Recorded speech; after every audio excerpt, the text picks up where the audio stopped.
Thanks so much for doing this. You know, when the NBC people reached out and said that you were going on a tour of college radio stations this morning, I was obviously very thrilled, but I was a little bit surprised. Why exactly are you doing all these and going around and trying to talk to college radios this morning? I think, when I first started stand-up comedy, I used to do college radio stations to get kids to come to the shows. Uh-huh. And then so I'd just be up in the morning before I did Bananas in Poughkeepsie. And it was, I don't know, I just felt like that was kind of where I started. And I was like, hey, does anyone on NBC ever go to do college radio stations? Ever get love back to the college radio stations? They were like, not really. So I was like, well, let's try it. Let's do it. I would like to talk to these kids and see what's up. That's really cool. You mentioned doing stand-up. I know you still do that every other weekend. How important is that to you? And does it help you keep fresh with your late night show and stuff? It does. It's good to just go out and just meet your fans and just I think it's also probably an ego thing too. Of you just want to get in front of people and just play guitar and pretend you're a rock star for an hour, and I think it's just cool to just travel and see what different parts of the country looks like. That's really exciting. I know you've been doing these interviews now for probably over an hour, right? What's the questions that everybody's asking? So I'll just get those out of the way. Oh, it doesn't matter, but I'll tell you. People ask them, do you feel better in this more comfortable in the seat? Which I do. They ask what's going on with the Conan J thing. You kind of stayed out of it. What's your feelings on it? And my feeling is, I like both of those guys. They're both nice to me. I'm brand new, and I'm on at 12:30 at night. Uh-huh. And if they want to move me to 1, I don't care. I don't think time matters really. How much of the stress moved onto your show? Was that a conscious decision of y'all to stay out of it, or? Yeah, it was, because it's I don't even get, I don't know the details of all this stuff, and again, if it wasn't for Conan O'Brien, I wouldn't be where I am. I mean, if he wasn't good, then this show wouldn't be on the air, and I wouldn't have a job. And Jay Leno's always been nice to me. I was a guest in the show. He's always called me, so I like him too. And it's like everyone's going to work out in the end. And if they move me to 1 o'clock, if they don't move me, I don't really care. That's cool. I think our show's on. If you want to watch our show, we're on, and you can find me. And if you don't watch, you can find me on the internet. It's like, I think it's a different time. I don't think people care. So I watch Jersey Shore. I don't know what time it's on. Well, I'll tell you the truth, and you probably won't even believe me because it doesn't sound believable, but I literally have not missed a single episode of your show because I have DVR. And, sometimes I don't really have time to watch it through the week, but it doesn't take anything for me to sit on the couch Saturday morning and watch 5 hours of late night. Dude, so awesome. I literally haven't missed one of your shows yet, and I love it. It seems like you're always having just the absolute time of your life, and you're always in such a good mood, and, you're just loving it. If there's something going on in your personal life and you're having a bad day, because this is something I struggle with here on my own little radio show, how do you go out and just smile and act like everything's okay because you have to put on a good show if there's something going on and you're just feeling awful that day? So it's a great question because, I've done it now, I think, twice. 2 shows, because we've been on a year, but there have been 2 days where I've been just, sick. I just don't feel like I'm physically sick. I'm ill, and I'm like, man, I don't want to, I just want to stay in bed and watch TiVo and eat soup and just, But you just got to do it, man. You just got to get out there and just put on a good show. I mean, really on those days, I lean on the Roots, and I lean on Higgins, and I lean on whoever the guests are to really shine. You mentioned Higgins. You guys used to work together a lot on SNL. How important was it for you that you've got people on your staff that you're already really comfortable with coming into it? And how involved were you in choosing your staff early on? Full on 100%, everybody.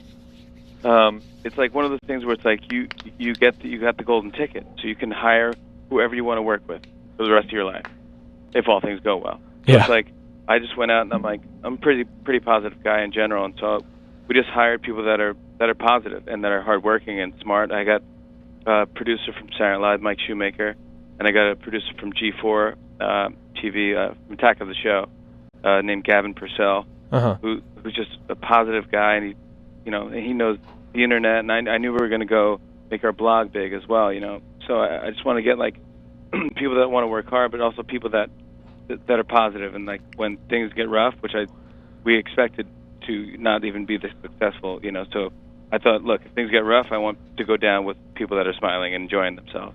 And it just turns out we did okay. That's awesome. One of the questions people asked me to ask you was if you want to get into comedy writing and stuff, where do you find your writers, and how does someone go about getting into that?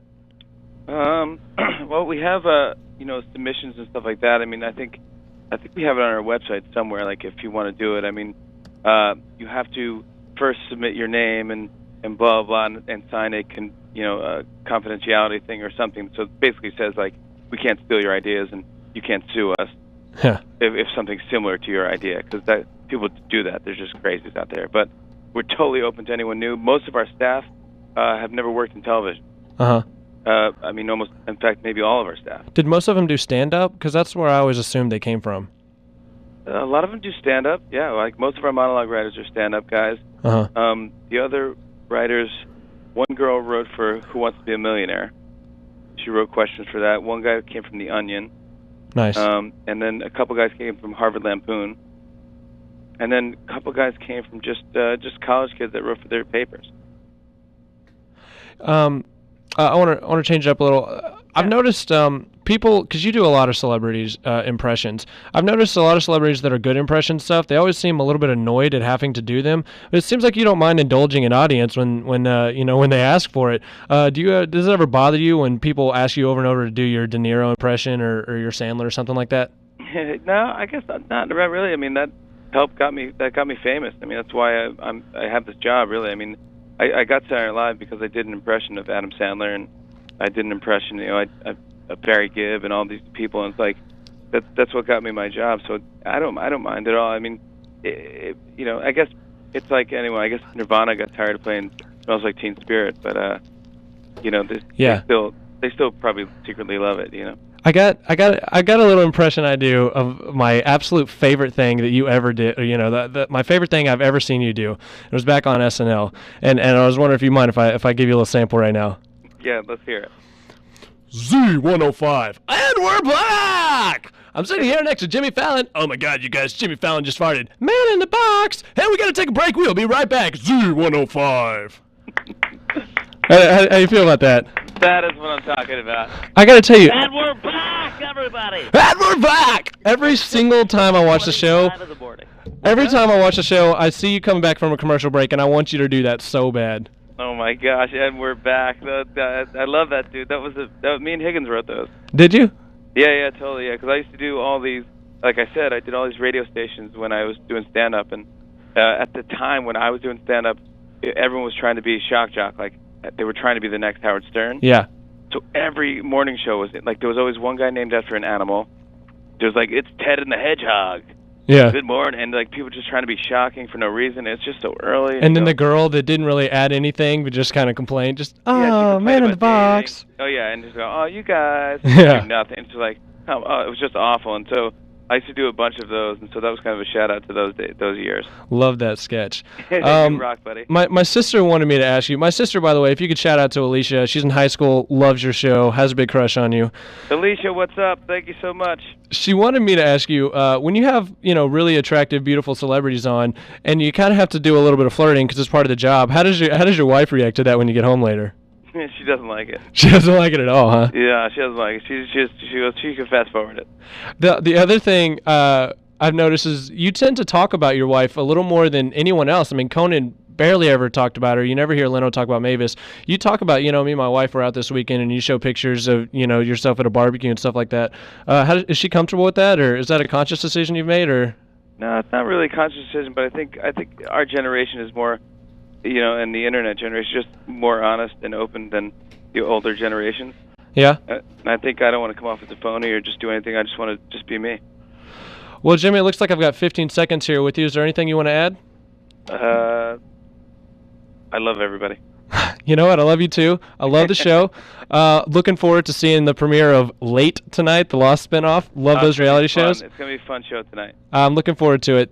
Thanks so much for doing this. It means the world to me. And looking forward to seeing the show. Thanks, pal. Bye-bye.